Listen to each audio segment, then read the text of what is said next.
you for watching this educational program of information brought to you by Caliente Magazine.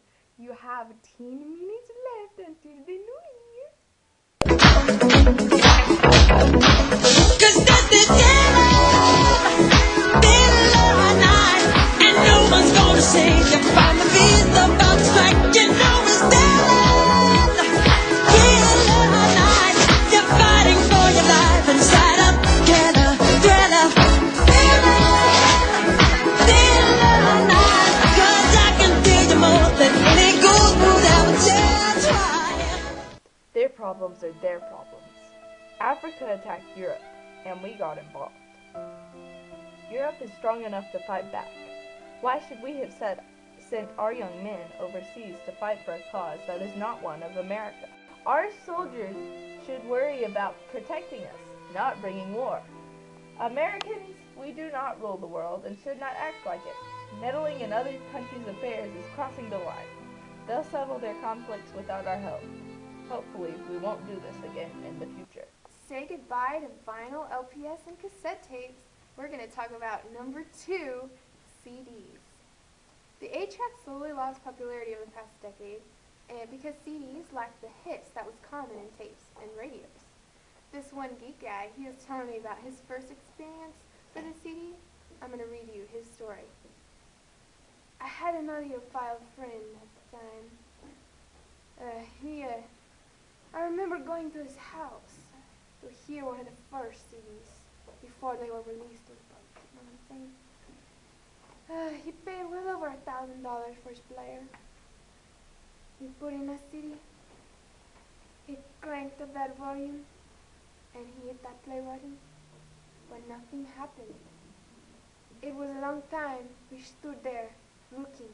It felt like a long time, but really it was only milliseconds. Then the music absolutely exploded out of nowhere. It was unbelievably clear. The whole experience was breathtaking. Pure, clean, digital sound.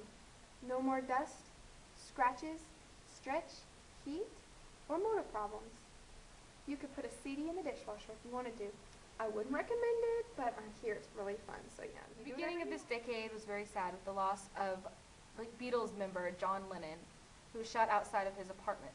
Television in the 1980s consisted of shows not only new to the 1980s, but also some that carried over from the 70s. Who could forget Angus MacGyver and his fab skills making anything out of anything? Little House on the Prairie began its first season in 1974 and ended in 1983.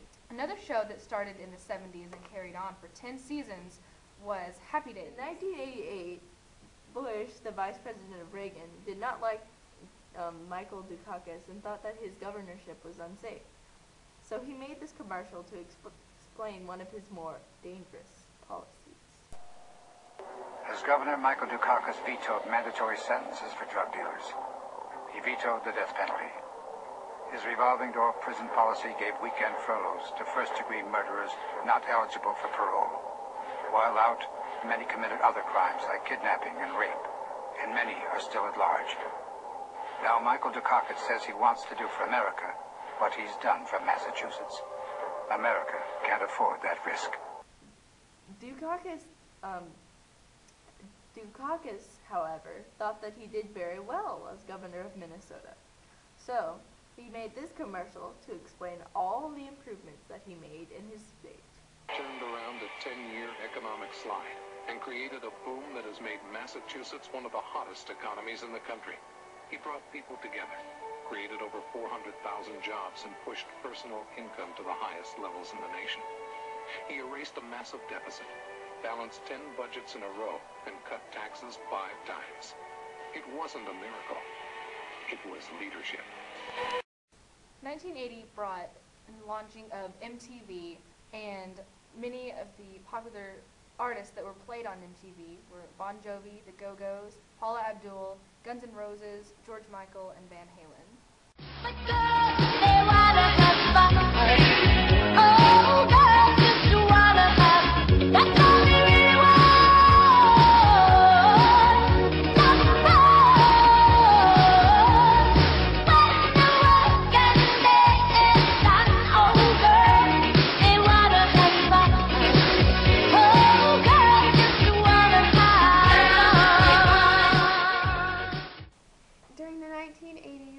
NASA did some really awesome things that changed space travel forever. On April 12, 1981, a new type of space vehicle was launched. To the people, it looked like an airplane standing on its tail attached to a grain saddle. Called Space Shuttle Columbia, it was the first of its kind. What type of shuttle ship might it have been? A reusable spaceship, it was called, designed for nearly 100 trips into space. Space Shuttle Columbia was designed capable of carrying new satellites into space and retrieving those who were in need of repair. Her commander, John Young, led the first mission with co-pilot rookie Bob Crippen. Young and Crippen were viewed as risk-takers when they accepted the mission because Columbia was the most complex space vehicle ever devised. Countless possibilities for mishaps, failure, or disasters existed in the minds of the public, but the educated commanders confidently prepared to face those obstacles.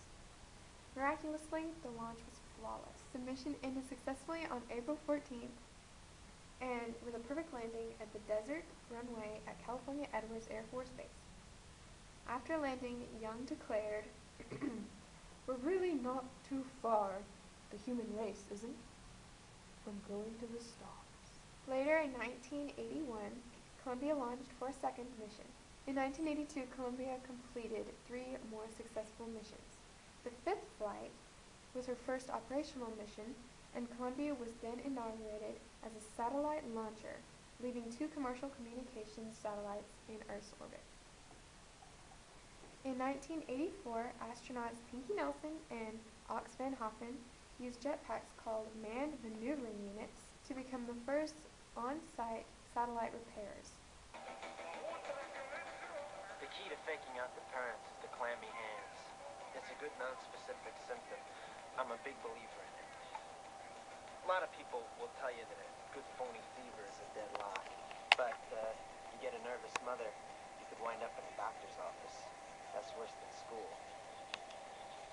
You fake a stomach cramp, and when you're bent over, moaning and wailing, you lick your palms.